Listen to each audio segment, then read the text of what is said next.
ada banyak calon. Kira-kira mana yang menurut Anda punya kapasitas, teruji, punya kemampuan, dan punya sensitivitas terhadap soal-soal publik, soal-soal masyarakat. Masalah-masalahnya masyarakat. Masalah-masalahnya masyarakat.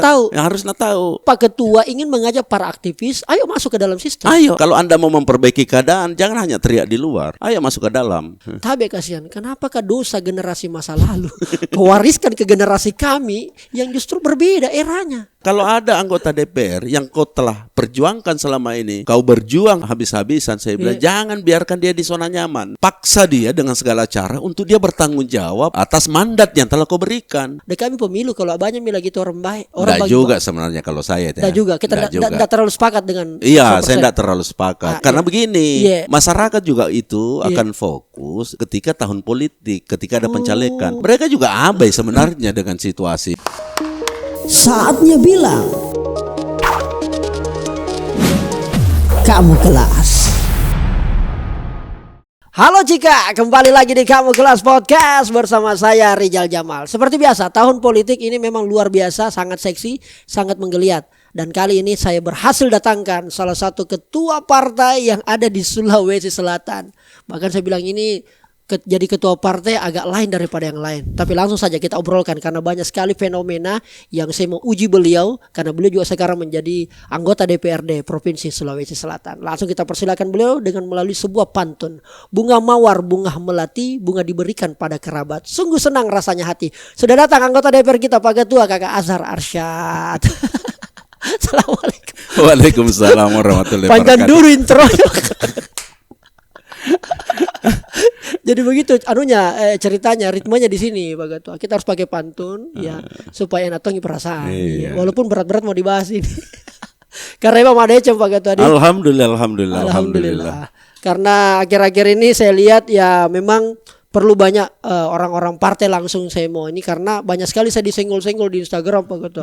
Dia bilang Ketua, dia bilang Kak Rizal, kalau saya biasa live di TikTok itu kan banyak sekali pembahasannya itu 80% politik. Saya ditanya, ada yang bertanya Pak Ketua, Kak Rizal bagaimana tips memilih caleg yang baik dan benar? Saya bilang nasesa Kak. Ku jawab lah. Dia bilang selagi Kanda percuma pilih caleg karena dia hanya mewakili partai, tidak mewakili masyarakat.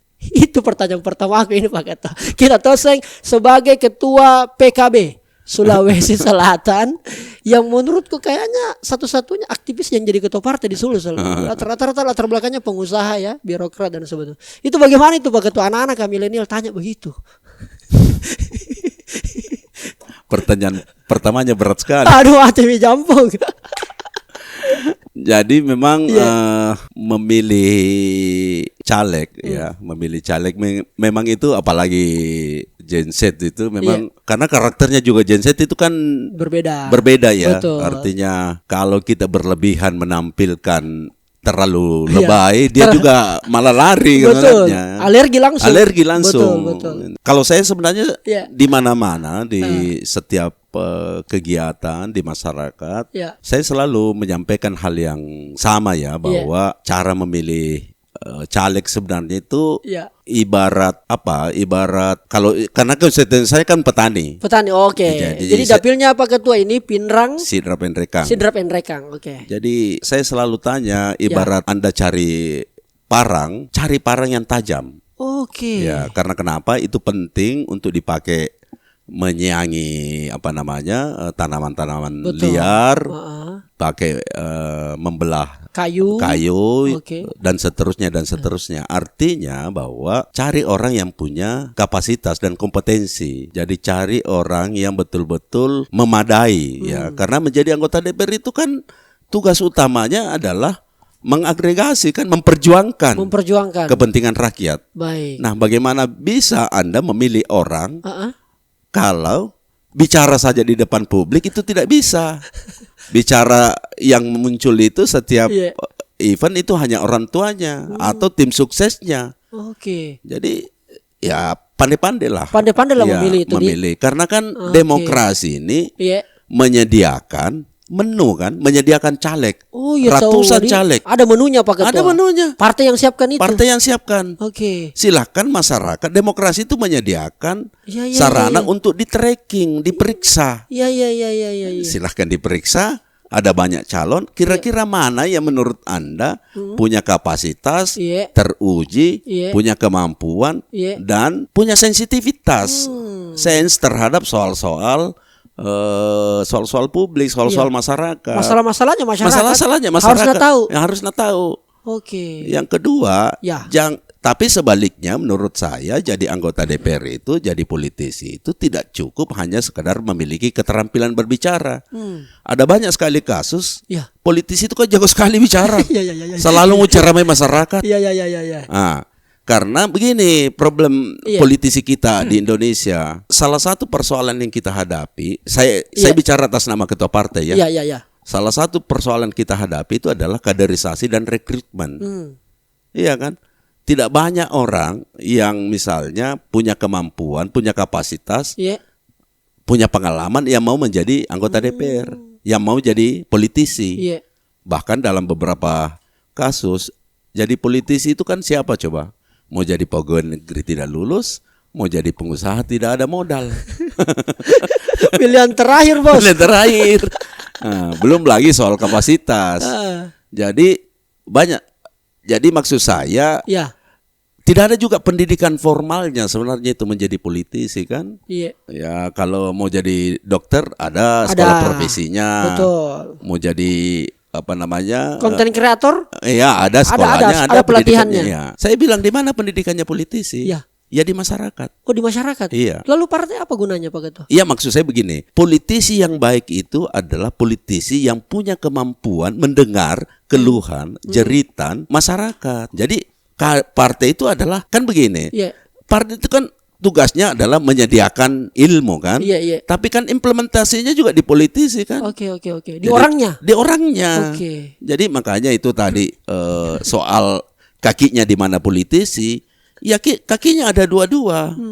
Kakinya ada di masyarakat dan kakinya juga ada di partai. Karena partai juga ini kan mandatnya apa coba? Ini mandatnya juga adalah untuk memperjuangkan apa yang menjadi harapan-harapan masyarakat. Berarti tidak bisa 100% independen ini. Tidak bisa. Oh, tidak bisa. Tidak bisa. Karena banyak yang tersandra katanya ini Pak Ketua bahwa kalau anggota DPR kayak saya biasa dikomentari, Kak Rijal, tolong Kak Rijal jangan masuk ke dalam sistem. Saya tahu Kak Rijal adalah aktivis, tapi kalau Kak Rijal sudah masuk dalam sistem, Kak Rijal akan mengikut arus, ikut dalam terjebak di situ karena akan menjadi perwakilan partai. Sudah banyak contoh-contoh aktivis 98 itu apa segala macam. Komentarku cuma satu Pak Ketua. Tapi kasihan, kenapakah dosa generasi masa lalu mewariskan ke generasi kami yang justru berbeda eranya? Iya, itu jawaban sederhana saya Pak Ketua. Tapi jangan lupa kalau orang seperti Ambok Rijal, seperti saya yang basisnya aktivis, teman-teman yang lain tidak masuk, semakin rusak itu sistem. Kan tugas kita ini adalah memperbaiki sistem kan. Jadi kalau istilahnya orang-orang baik, orang-orang pintar tidak mau masuk di politik, tidak mau peduli dengan politik, sementara politik ini adalah influencer kan ini politik. Politik ini instrumen yang sangat penting di yang namanya negara demokrasi. Suka tidak suka, politik itu merubah keadaan kan sebenarnya. Jadi kalau apalagi sekarang kan dengan era yang sangat terbuka seperti ini. Tadi juga di pertemuan di DPRD misalnya dengan orang KPK itu kan cerita bahwa misalnya pokir ini kan ada landasan hukumnya. Ada landasan hukumnya. Yang tidak boleh ini adalah bagaimana menunggangi pokir ini untuk cashback. Iya kan? Dan kemudian dia batasi. Saya bilang agak repot itu karena sekarang ini kan anggota DPR yang diukur oleh masyarakat kan kinerja. Salah satu kinerja yang diukur itu kalau kita reses kan aspirasi banyak masuk, usulan masyarakat. Iya kan? Tugas kita ini adalah bukan hanya menampung, memperjuangkan, memfasilitasi sampai betul-betul aspirasi ini bisa terwujud. Jadi kalau kita terwujud, kalau tidak terwujud apa dia bilang masyarakat percuma untuk apa jadi anggota DPR kan? Dan itu bisa berpengaruh pada partisipasi pemilu. Sangat berpartisipasi, sangat berpengaruh. Sangat berpengaruh partisipasi itu. Baik. Apalagi situasi masyarakat kita kan belum melek politik kan sebenarnya. Mereka malah hampir setiap kegiatan saya selalu ingatkan betapa pentingnya yang disebut dengan politik. Tidak sedikit masyarakat itu tidak peduli dengan politik. Seolah-olah politik itu tidak bisa merubah keadaannya. Yang petani dia merasa tetap petani, yang pedagang tetap menjadi pedagang, dan seterusnya dan seterusnya. Dia lupa bahwa mulai harga-harga sampai infrastruktur ditentukan oleh politik. Sepakat. Iya kan? Betul. Jadi tidak boleh. Jadi tugas kita ini sebenarnya yang kebetulan ditakdirkan, punya pendidikan, punya pemahaman, tugas kita itu terus menyampaikan pada masyarakat. So kalau kita juga terjebak dengan politik pragmatisme, semakin hancur. Tidak bisa kita berharap apa-apa. Berarti paling tidak kita punya harapan bahwa politik ini akan semakin baik, walaupun memang tidak 100% sempurna Pak Ketua ya. Iya, makanya saya itu kurang lebih 9 tahun ketua partai, kemudian saya ketua fraksi, pengalaman 4 tahun di DPR. Saya merasa salah satu kebutuhan yang penting sebenarnya di DPR ini adalah aktivis. Sangat penting menurut saya, karena aktivis itu kan soal sensitivitas tidak perlu diajarkan, fleksibilitasnya tidak perlu diajarkan, adaptasinya juga tidak perlu diajarkan, cara bicara, apalagi kalau itu selesai karena itu modalnya memang. Iya betul. Artinya Pak Ketua ingin mengajak para aktivis, ayo masuk ke dalam sistem. Ayo, kalau Anda mau memperbaiki keadaan, jangan hanya teriak di luar. Ayo masuk ke dalam. Kalau teriak di luar, kalau kemudian semua aktivis masuk ke dalam Pak Ketua, lalu siapa yang berteriak di luar? Ya pasti enggak juga, karena kaderisasi di aktivis kan juga berjalan. Oke. Tapi ada pertanyaan saya yang menarik ini Ketua, yang banyak juga ditanyakan ke saya, yaitu adalah, Kak, kenapa kami kecewa pada politik? Ini pada suatu buah dialog, saya jadi narasumber Pak Ketua. Lalu kemudian disampaikanlah ke saya, kami kenapa kecewa Kak? Karena kenapa? Karena semua kader-kader, atau kalau bahasanya Pak Ketua tadi adalah menu-menu yang disajikan oleh partai-partai adalah memang orang-orang yang tidak 100% sesuai dengan apa yang menjadi harapan. Di sanalah banyak pengusaha, ada Tommy pengusahanya, ada Tommy yang hanya sekedar kemampuan finansial misalnya, ada juga faktor yang lain. Ada juga dan sedikit waktunya masyarakat untuk bisa mengukur. Kadang-kadang nama-nama yang disajikan oleh partai adalah baru Tompi ditahu siapa ini. Nah itu rata-rata keluhan. Artinya mereka menganggap bahwa sumber perubahan Kak kalau mau adalah bukan di legislatif, tapi di partainya dulu. Iya, tapi bagaimana mungkin Anda masuk di partai kalau tidak lewati proses kaderisasinya toh? Dan salah satu sarananya adalah di pileg. Anda harus masuk. Begitu kan? Karena rekrutmen pertama itu biasanya, saya bicara realitas ya. Saya tidak bicara idealitas ya. Realitasnya orang seperti teman-teman pengusaha, teman-teman aktivis, teman-teman itu kan selalu melihat diametral itu partai. Tapi ketika pileg, nah kemudian ada mungkin juga dia bangun harapan, kemudian dia masuk, kan di situ rekrutmen pertamanya. Biasanya pengalaman saya. Dan kalau mau merubah keadaan, memang harus paralel, harus Anda masuk serius di dalam, dan kemudian harus juga Anda sabar. Ya kan tidak bisa juga. Ini kan harus ada sabarnya manusia ini. Iya kan. Soalnya begini Pak Ketua, orang bilang bahwa percuma kita masuk kader partai, toh nanti di ujung-ujungnya kadang-kadang di belakang kalau ada orang yang punya kapital besar itu yang diprioritaskan. Ya tapi kalau Anda tidak masuk bagaimana caranya? Jadi ini keluhan para orang-orang yang sudah lama di partai Pak Ketua. Dede, karena dia banyak uangnya, karena dia mungkin terkenal, kita kode yang sudah lama bertahun-tahun terpinggirkan Ki. Saya nggak tahu kalau partai lain ya. Kalau di PKB? Kalau di PKB kan partai kadar. Iya. Jadi kecuali kalau ada ada sesuatu yang menarik. Itu kan, tapi harus tetap dibicarakan di ketua umum. Saya tidak berani ambil keputusan. Artinya tidak masalah persoalan itu ketua ya? Saya kira tidak ada masalah. Tidak ada peraturan yang dilanggar. Tidak ada. Oke. Jadi sah-sah saja sebenarnya ya. Sah saja, cuman kalau terlalu banyak begitu menjadi tidak etis sebenarnya. Menjadi tidak etis. Ini persoalan etika saja. Iya. Baik, luar biasa. Nah, selanjutnya nih Pak Ketua. Ini kan kita jadi anggota DPR sudah 1 periode Pak Ketua ya? 1. 2014, belum 1 periode. Belum 1. Masih ada 1 tahun, Bos. Insyaallah OTW 2 periode. Amin. Karena saya baca-baca nih dari 3 kursi 2014 terus menjadi 8. Iya. Apakah resepnya ini tahu Pak Ketua? Kenapa bisa begitu? Banyak kemarin bilang waktu saya posting ketua kegiatan kita yang sama-sama itu ada komen bahwa ini PKB seperti PSM Makassar. Pemainnya tidak mewah tapi sangat diperhitungkan. Nah begitulah juga kira-kira katanya PKB. Ini bagaimana sebenarnya Anda merame ini Pak Ketua? Jarang juga dibicarakan ada konflik besar-besaran atau ada masalah tapi langsung ada 8 kursinya. Itu saya mau jawab dulu itu kata ini persoalan internal partai. Kalau tidak ada sebenarnya resep khusus ya. Cuman saya merasa bahwa salah satu problem yang dihadapi oleh hampir semua partai itu kan relasi kuasa itu terlalu kuat. Ketua itu terlalu kuat sementara di bawahnya semakin melemah. Jadi relasinya tidak equal sebenarnya. Nah, sementara ini partai itu kan butuh kerjasama yang kuat, butuh teamwork ya, butuh. Jadi akhirnya ya karena memang saya kebetulan basicnya juga aktivis, saya buka ruang itu. Di situ. Saya buka ruang itu dan artinya buka ruang dalam konteks apa ini Pak Ketua? Semua orang siapa saja dan bebas begitu. Bebas. Maksud saya tidak selalu menempatkan diriku sebagai ketua, menempatkan diri saya sebagai kawan, sebagai teman. Kan prinsip saya sederhana, Ambo, bahwa tidak apa-apa kita berbeda, tapi kita paham kenapa kita berbeda. Jadi maksud saya kalau ada masalah di internal, ayo kita bicarakan apa masalahnya. Iya. Kenapa kita berbeda ini? Kan? Kenapa kita harus berbeda? Kalau misalnya kita paham dan saya harus tetap ambil keputusan, ya saya mau apa lagi karena betul. Artinya ruang itu saya buka seluas-luasnya dan kita bicarakan dan harus saya ambil keputusan.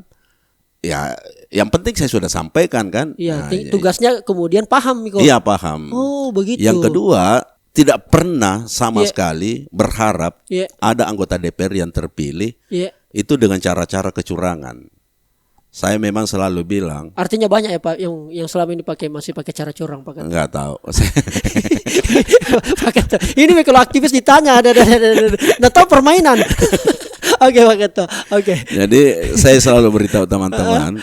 Jangankan satu suaramu, sepotong saja kalau ada yang curangi secara internal, saya kembalikan.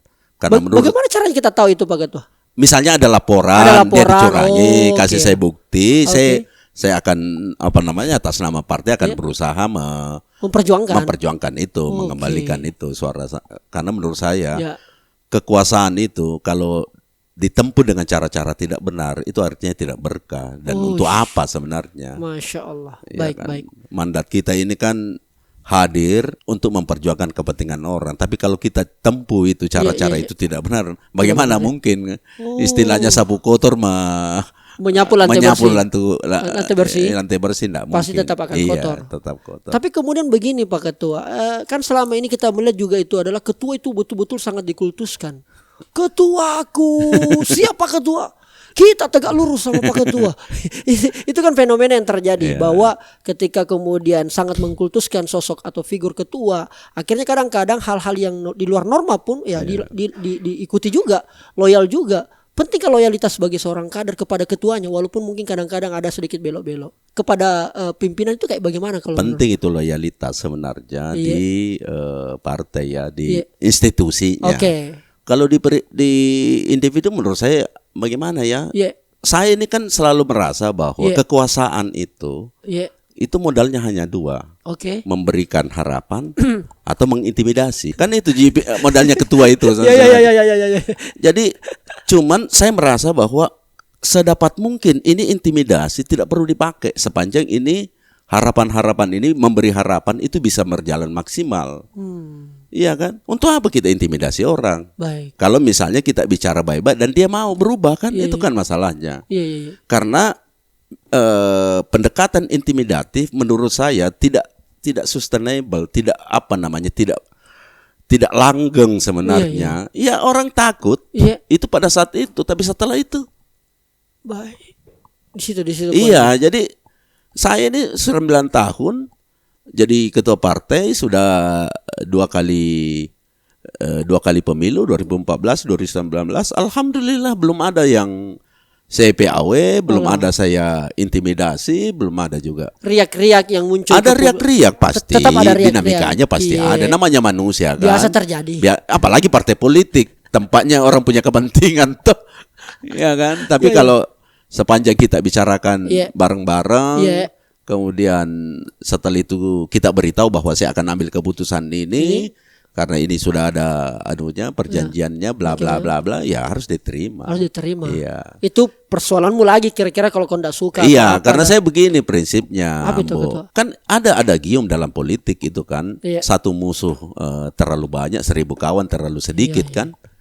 Itu kan harus kita internalisasi. Maksud saya, kalau ada orang yang kemungkinan bisa berbeda dengan kita, tapi kita bicarakan secara bareng-bareng, ya bukan tidak mungkin dia akan balik lagi kan, iya kan. Jadi betul. Misalnya kayak saya praktiknya di tim saya di konstituen ini kan beberapa orang tidak memilih saya atau tidak mendukung saya.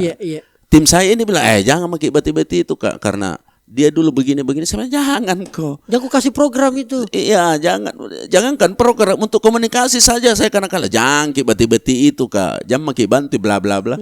Saya bilang tidak bisa Dinda. Hidup ini berjalan terus. Hari ini mungkin dia tidak dukung Ki, siapa tahu dia dukung Ki. Iya. Atau setidak-tidaknya kalau dia tidak dukung Ki, tapi dia tidak ganggu pendukung tak. Iya.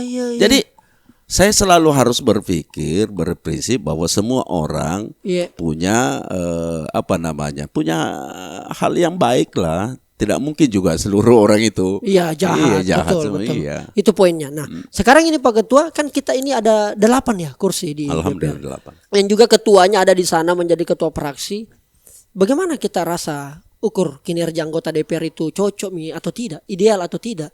Jadi tidak usah kita komentari anggota DPR yang lain yang kita bilang tadi, ada yang tidak tahu bicara lah, ada yang inilah. Tapi saya mau bicara untuk kemudian autokritik dong pada kadernya sendiri Pak Ketua, karena anggota DPR di dalam sama-sama ketua fraksi, ketua partai, 8 anggota DPR ini memang sudah idealkah atau sudah bekerjakah sesuai dengan fungsi yang ada? Seperti apa harapan-harapan publik? Kira-kira begitu Pak Ketua. Ya pasti tidak ideal ya. Artinya karena jadi anggota DPR yang ada juga ini kan tidak melewati proses yang sama dengan kita. Saya saja yang jelas-jelas sejak zaman mahasiswa jadi aktivis, kemudian jadi aktivis LSM, bla bla bla, sampai saya jadi anggota DPR, bla bla bla, juga tentu ada kekurangan-kekurangannya. Baik. Terutama sebenarnya soal kehadiran sebenarnya. Kehadiran karena di DPR itu kan kadang-kala kita terjebak dengan banyaknya kegiatan. Makanya saya kadang-kala di masyarakat bilang bahwa sebenarnya profesi jadi anggota DPR itu profesi yang mulia. Karena kita bisa mulai rapat pagi sampai malam kita rapat. Apa yang kita pikirkan? Bagaimana memperjuangkan ini kepentingan masyarakat. Kita ini jadi jembatan sebenarnya kepentingan orang. Kadang-kala kita tidak pikirkan diri sendiri kan sebenarnya. Jadi profesi yang mulia ya menurut saya ya teman-teman juga, masyarakat juga harus memberi apresiasi sebenarnya terhadap apa yang telah dikerjakan oleh teman-teman di DPR. Di DPR. Iya. Itu soal waktu. Yang kedua juga memang ya kalau kita mau jujur, apalagi kalau sudah masuk di tahun politik seperti sekarang, itu kan sudah macam-macam motifnya orang. Sudah macam-macam motifnya. Jadi ada yang ada yang pemilu ini. Iya, ada yang sudah mau jadi bupati, ada yang menumpuk kekayaannya, ada macam-macam lah sebenarnya, macam-macam. Contoh sederhana ini paling fenomenal tadi di di rapat. Jadi itu kan ada pansus 5. Kebetulan saya ketua tim inisiatornya pansus jasa konsultan. Ini kan sudah disepakati ini pimpinan-pimpinannya. Di pansus saya itu tidak ada yang menjadi ketua. Tidak ada yang menjadi ketua? Tidak ada yang menjadi ketua, tidak ada yang menjadi pimpinan. Jadi saya bilang karena ini inisiatif saya, ketua tim, ya saya yang harus bertanggung jawab. Nanti saya yang jadi ketua. Kenapa kira-kira begitu? Ya itu tadi karena sudah masuk tahun politik, orang sudah sibuk di dapilnya masing-masing. Betul. Iya. Jadi banyak anggota DPR yang kemudian tidak terlalu fokus tidak konsen Jadi ya konsen tonji tapi konsen menjaga. Konsen untuk mempersiapkan kembali supaya tetap terpilih. Betul. Padahal kita memilih ini, saya memilih Haji Azhar Arsyad itu kan 5 tahun. 5 tahun. Tapi rasa 4 tahun. Jadi 4 tahun. Apalagi katanya periode ini periode zong karena ada coronanya. Perjalanan dinas sempat hilang dan seterusnya. Cocok itu Pak Ketua di? Cocok. Song kalau perjalanan dinas itu dianggap pendapatan. Oh, yang berorientasi cashback? Iya, bukan cashback sebenarnya. Jadi itu kan perjalanan itu kan ada uang macam-macam. Iya. Jadi tapi kalau misalnya perjalanan itu betul-betul dianggap perjalanan untuk hotel, untuk taksi dan sebagainya kan lebih dari cukup sebenarnya. Lebih dari cukup deh. Okay. Cuman ini agak orang bilang song karena pernah sebelum corona. Pernah. Jadi itu kalau tidak salah itu sampai kalau perjalanan luar itu kalau di luar Makassar itu bisa mereka terima 9 sampai 10 juta. Jadi itu kan lebih dari cukup untuk sekedar beli oleh-oleh, traktir konstituen lagi, operasional transport. Betul, lebih dari cukup. Nah, sekarang ini tinggal kurang lebih 2 juta. Jadi kalau kita traktir teman di hotel habis semua bahkan nombok. Jadi orang bilang pelan-pelan Pak Sofian. Pak Ketua, saya juga mau penasaran ini Pak Ketua, karena salah satu saya bikin podcast sebenarnya ini adalah dan banyak orang selalu request, "Kak undang ini, undang itu, undang ini dan sebagainya." Salah satunya cara saya adalah mengakses pikiran wakil-wakil rakyat, mengakses pikiran para pemimpin karena tidak banyak orang tidak banyak masyarakat yang bisa akses pikirannya. Nah, kali ini saya tahu bahwa di DPR itu adalah kolegial. Ada 85 anggota DPR. Dari 85 ini Pak Ketua, kalau Pak Ketua boleh jujur, kira-kira yang betul-betul ideal menurut tak ini, ya kira-kira dari 85 itu seberapa orang yang kira-kira yang betul-betul anggota DPR betul ini? Kalau basisnya tak adalah politik kehadiran. Adakah cukup 10 orang yang memang, atau ada memang yang hanya sekedar ya saya anggota DPR, ada pinku bos. Ya sekedar itu 10 sampai 20%. Jadi ya berapa orang itu kira-kira Pak Ketua? Ya mungkin 8 sampai 15 lah ya. 8 sampai 15? Iya. Dari 85 anggota DPRD Sulsel. Iya. Versinya Pak Ketua ini versi saya. Dan aktivis ini ada sekitar 8 sampai 15 orang yang betul-betul sangat layak memang jadi anggota DPR. Ya layak. Wih, cukup berani kita sampaikan ini Pak Ketua. Tidak ada masalah. Ya nggak masalah, artinya kan ini kita bicara ideal ya. Iya, oke, bicara ideal. Ya, betul. Dan ini menurut saya harusnya menjadi inspirasi, menjadi motivasi buat teman-teman untuk lebih memperbaiki kinerja, termasuk saya. Baik. Autokritik juga. Iya, autokritik. Jadi saya kecil juga belum jadi anggota DPR yang ideal ya. Menurut versi saya. Iya. Cukup banyak itu Pak Ketua. Lalu kemudian 85 orang ini dari 12 dapil Pak Ketua ya. 11 dapil. Dari 11 dapil 85 orang ya kurang lebih hanya sekitar 8 sampai 15 orang. Terus yang lainnya ngapain Pak Ketua? Percaya nggak? Apa faktornya sih? Percaya nggak? Apa itu? Bahwa masih ada beberapa anggota DPR saya tidak tahu mukanya. Saya tidak pernah lihat orang. Serius? Mau mikir 1 periode bos. Wih. Tidak kita tahu mukanya. Saya tidak pernah ketemu orangnya gimana. Artinya tidak tahu bahwa anggota DPR pengen ini. Iya, saya tidak tahu. Wih, saya tidak pernah ketemu mukanya. Saya tidak pernah lihat orangnya. Ya, apakah saya memang tidak memperhatikan atau memang yang bersangkutan memang tidak pernah hadir, atau kan itu kan harus ini kan ada beberapa event yang memungkinkan kita sama kumpul semua bisa satu komisi. Satu komisi kan, apalagi kan per tengah periode kan ditukar itu komisi kan, bertukar, ada rolling kemudian bisa satu badan. Satu badan. Bisa di sama-sama Bapemperda, sama-sama di Banggar, sama-sama di BK, sama-sama di Bamus. Betul. Atau di Pansus. Ini kan setiap tahun ini ada Pansus. Ada Pansus. Jadi Pansus ini ada kemungkinan kita lagi sama-sama di situ. Apalagi kalau misalnya tidak ada yang bisa di tempat itu, ya ada paripurna yang harus hadir semua. Saya sering hadir itu. Ketua. Berharap selalu ada yang protes, ada yang pukul meja sedikit. Kelihatannya kalau di Sulsel tidak terlalu kelihatan yang itu, karena saya tidak tahu ya, mungkin juga mereka sudah paham bahwa kan mekanismenya di DPR itu, di paripurna itu harus semua isu kita bicarakan di Rapim, rapat pimpinan. Jadi kalau masih ada yang diselesaikan, ketua-ketua fraksi diundang, ketua-ketua badan diundang, ketua-ketua komisi diundang. Jadi cenderung untuk di ruang rapat paripurna itu cenderung adem ayam lah, karena sudah selesai di barang. Iya, selesai di barang. Kira-kira begitulah. Kalau ada yang tidak setuju, diselesaikan di Rapim. Tapi kalau masih ada anggota berteriak, ketua yang kandidat ini. Berarti ada masalahnya di ketua fraksinya. Ternyata dinamikanya begitu. Iya. Ini enak sekali ngobrol kalau sama ketua partai yang aktivis. Jadi enak kita belak-belakan ini buka-bukaan. Berarti kurang lebih demikian Pak Ketua. Ada juga yang selalu menyampaikan kepada saya, kenapa ini anggota DPR baru kemudian kita lihat lagi aktif ketika jelang pemilu.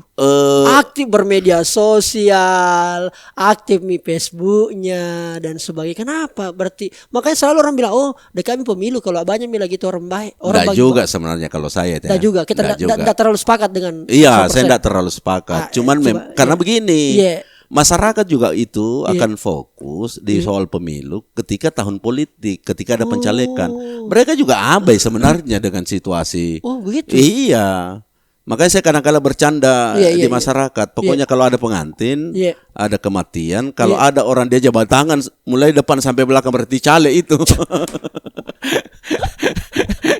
Mati bija. Dibongkar modusnya caleg. Jabat tangan mulai dari penjemput tamu. Jemput tamu sampai kadang-kadang sampai di dapur jabat tangan. Kadang-kadang masyarakat siapa? Caleg. Biasa kita dapat begitu Ketua. Biasa. Atau justru kita begitu Ketua. Enggak, kalau saya memang kebiasaan jabat tangan sama orang. Kebiasaan memang jauh sebelum tahun politik. Jauh sebelum tahun politik. Luar karena biasa. Silaturahmi itu kan banyak manfaatnya toh. Baik. Ada yang menarik ini bagian-bagian yang kedua juga saya mau itu harus clear itu sebenarnya. Mati bija. Itu kalau pencalekan, hampir semua orang fokusnya di pencalekan, urus pencalekannya. Problemnya itu setelah dia lantik, kan dia pasti sibuk dengan fungsi DPR-nya. Makanya banyak masyarakat kesan masyarakat, dari mana kok selama ini? Iya, baru muncul. Nah, itu makanya saya bilang sama teman-teman terutama DPR di PKB di kabupaten, saya bilang itu harus kau atur waktumu antara tugasmu di DPR dengan tugasmu di masyarakat. Karena masyarakat ini kan harus disapa ini sebenarnya, harus di apa namanya? Ya dirawat sebenarnya. Betul. Makanya saya kadang-kadang di masyarakat saya bilang kalau ada anggota DPR yang kau telah perjuangkan selama ini, kau berjuang habis-habisan, saya bilang jangan biarkan dia di zona nyaman. Paksa dia dengan segala cara untuk dia bertanggung jawab atas mandat yang telah kau berikan. Caranya bagaimana? Kan kita malu Ketua untuk telepon. Kenapa kau malu? Nah, kau sudah capek-capek. Kau kalau korbankan waktumu, kau korbankan kadang-kala materimu dan seterusnya hanya untuk memperjuangkan seseorang, dan setelah dia terpilih kau yang malu. Lah, terbalik menurut saya. Jangan kau malu. Pokoknya kalau dia ganti nomornya, kau cari lagi nomor barunya. Jangan biarkan di zona nyaman. Caleg itu juga, anggota DPR juga harus dipaksa untuk bertanggung jawab. Nah, itu yang selalu saya ajarkan pada masyarakat. Itu poinnya, di luar biasa. Jadi jangan dibiarkan itu anggota DPR, apalagi yang sudah memang menjabat begitu, dibiarkan begitu saja. Iya, jangan biarkan di zonanya. Saya ini sebagai ketua partai, saya kadang-kala marah kalau ada anggota DPR posting di media sosial di Jakarta, di Bali, di Jogja. Untuk apa itu? Bukan itu yang dibutuhkan masyarakat. Masyarakat butuh kehadiranmu. Sepakat saya itu Ketua. Banyak yang begitu. Nggak ada gunanya di pesawat. Ngapa ya? Bukan itu yang dibutuhkan masyarakat. Kau hadir. Betul tahu. Kita lagi di Bali nih. Tidak ada guna-gunanya sebenarnya. Oh, berarti bisa kita pastikan bahwa di internal PKB tidak ada anggota DPR yang begitu. Ya, kita apa namanya? Kita agak keras lah kalau soal agak keras begitu ya. Luar biasa ini Ketua. Dan biasanya kalau ada anggota DPR begitu saya panggil. Saya panggil untuk sidang di DPW. Iya. Artinya ini bukan itu masyarakat yang dibutuhkan. Iya. Ada kasus dulu itu, ada jadi anggota DPR. Saya kan begini, saya itu kan nomor handphone saya, semenjak saya punya nomor handphone belum pernah berubah sampai hari ini. Iya. Ya kan? Jadi dengan mudah bisa diakses lah. Iya. Kemudian ada yang WA saya, ini ada anggota DPR-nya Pak Ketua tidak pernah hadir, padahal suaranya banyak. Jadi saya panggil itu anggota DPR-nya. Kenapa kau tidak pernah datang di sini? Ada yang melapor Ketua. Saya bilang jangan mau kau tanya itu. Saya mau tanya kau kenapa kau tidak kembali?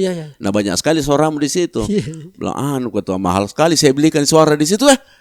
Kau ini kurang ajar. Kau itu yang mengajari masyarakat untuk money politik, tidak boleh. Apapun namanya caramu begitu, tapi harus kau kembali.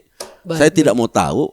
Sekarang kau pulang di daerahmu, saya tidak perlu sebutkan kabupatennya. Kau pulang di kabupatenmu, kau datangi itu konstituenmu dan harus tidak cukup sekadar foto. Kau harus video dengan minimal 20 orang konstituen yang telah memilih kamu. Bah. Kalau tidak, ini sebelum saya buatkan SP1, Oke. sebelum saya intimidasi, saya kasih harapan dulu. Kasih harapan dulu di. Ya, jadi akhirnya alhamdulillah ya terjahit lah apa segala macam. Jadi itu tugas-tugas yang harus terus kita edukasi lah, bukan hanya dengan masyarakat tapi juga termasuk dengan anggota DPR. Jadi apakah memang 100% anggota DPR ini Pak Ketua sudah tahu memang fungsinya semua atau masih ada yang belum? Minta maaf ini Pak Ketua ini pertanyaannya netizen kodong saya wakili gini kodong. Benar itulah yang saya bilang tadi bahwa memilih anggota DPR itu ya harus betul-betul yang punya kemampuan, punya kapasitas. Berarti saringannya di partai dong Pak Ketua? Bukan, di masyarakat saringannya. Kan partai yang menyiapkan. Iya betul, itu partai kan rekrutmen. Jangan lupa bahwa kualifikasi orang menjadi anggota DPR itu kan berbeda-beda. Oh. Partai itu biasanya, malah kalau partai-partai, tidak usah kita sebutkan ada beberapa partai malah, karena kalau bukan kapasitasnya, dia tanya apa coba? Coba kau print out buku rekeningmu yang terakhir 1 hari sebelum apa namanya? Saya mau lihat transaksimu berapa uang? Ada partai yang begitu. Nggak usah saya sebutkan ya. Jadi yang tanya dulu berapa uangmu bos? Berapa uangmu? Bukan apa gagasanmu, apa yang mau kau perjuangkan. Makanya saya suka. Ini kan saya sudah 3 kali pilkada serentak saya jadi ketua partai ya. Saya suka marah sama calon kalau belum apa-apa sudah bicara uang. Petunjuk ketua. Kalau saya jangki bicara begitu kalau sama saya. Saya hanya mau tahu apa gagasan besar terhadap daerah. Serius ini Pak Ketua? Serius ini. Kan ketua partai lain mungkin begitu Ketua. Biar Tom. Enggak juga. Oh, enggak juga. Oh, siap. Kita enggak tahu lah. Karena rahasia umum itu Ketua kayak jadi masyarakat bahwa ada mahar memang. Apalagi kalau dalam pencalekan beda ini ya untuk memperebutkan nomor urut saja kadang-kadang harus perlu disetor. Enggak tahu saya. Kalau di PKB sih beritahu saja saya pecat orang itu. Begitu di. Mungkin tidak melalui kita, mungkin melalui supir. Bagaimana caranya? Nah saya itu kan cara-cara begitu. Kalau kita ketua ya kan pasti kita bisa ukur. Baik.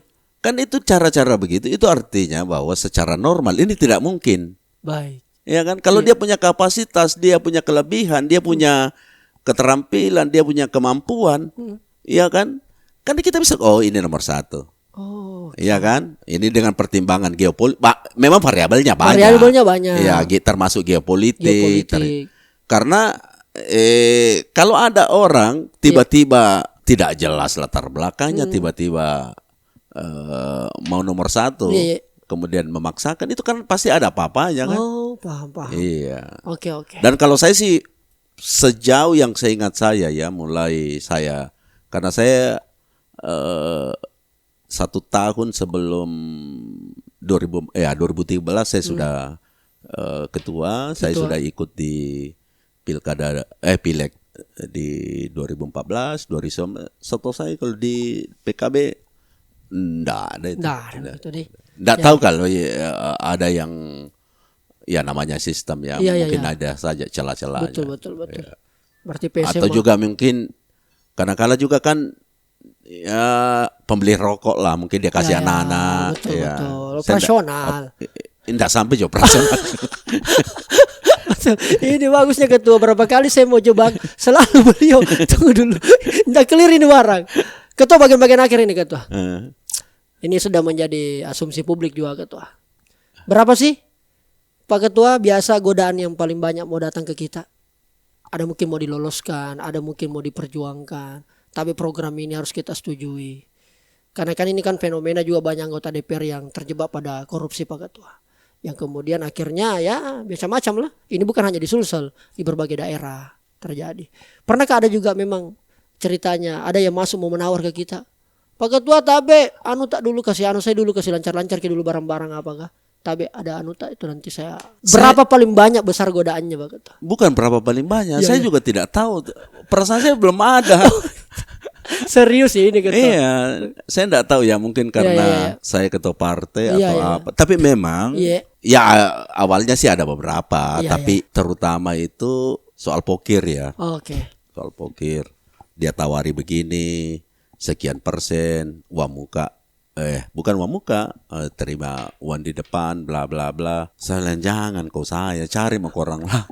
Saya ini ketua partai. Kalau saya memberi contoh yang tidak baik pada anggotaku, bagaimana? Kita bilang begitu. Iya, jangan ke saya. Jangan ke saya. Iya. Cari orang lain. Cari orang lain kalau dan jangan kau cari di PKB, tidak ada di PKB yang begitu-begituan. Masya Allah. Luar biasa Pak Ketua cara menjawabnya. Jadi langsung mengkanter di situ Pak Ketua. Iya, karena Iya. bagaimana saya ini kan selalu terikat dengan tanggung jawab sebenarnya, terutama tanggung jawab memperbaiki politik kan.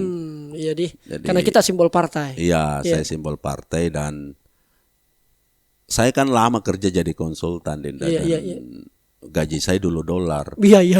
Jadi saya memilih jalan politik ini kan penuh dengan resiko. Betul. Jadi kalau hanya sekadar untuk bertahan hidup, saya kira tidak perlu masuk di politik. Betul. Kan sebenarnya. Tapi ya tanggung jawab. Saya selalu prinsipnya hidup itu tidak cukup sekedar menjadi orang baik. Hidup itu yang jauh lebih penting adalah memberi manfaat buat orang lain. Dan itu politik itu salah satu jalannya. Karena kita kan menjadi jembatan yang jadi bridging sebenarnya di kepentingan masyarakat dengan kepentingan pemerintah. Luar biasa. Berarti kalau saya boleh asumsikan bahwa line up anggota DPR dari fraksi PKB di periode ini kira-kira belum terlalu ideal menurut versi Pak Ketua. Ya pastilah. Atau jumlahnya yang kurang.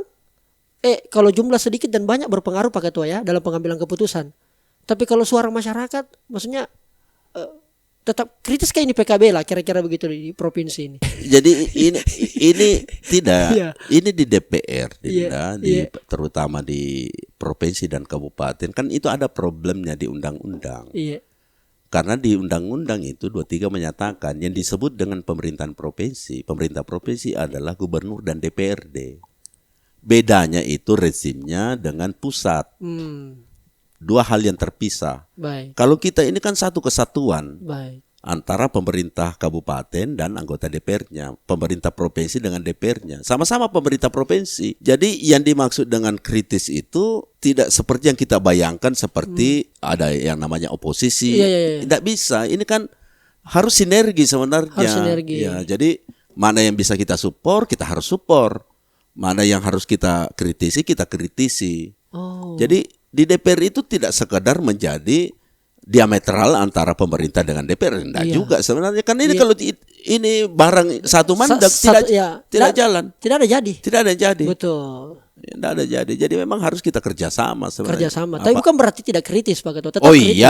Kan fungsi pengawasan. Iya, itu ya pertama di komisi, di fungsi pembahasan, di di penganggaran. Semua sebenarnya legislasi juga semua harus kritis.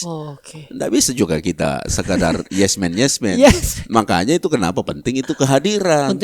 Bagaimana kamu kritis, bagaimana kau paham sementara kau tidak hadir. Betul. Itu berarti baik hadir di masyarakat maupun juga hadir di parlemen. Iya. Kritis yang paling besar kita harap parlemen adalah kritis di gedungnya. Iya. Ya ketika kemudian bertemu dengan para eksekutif dan sebagainya. Termasuk sebenarnya di kan pengawasannya, fungsi pengawasannya. Iya.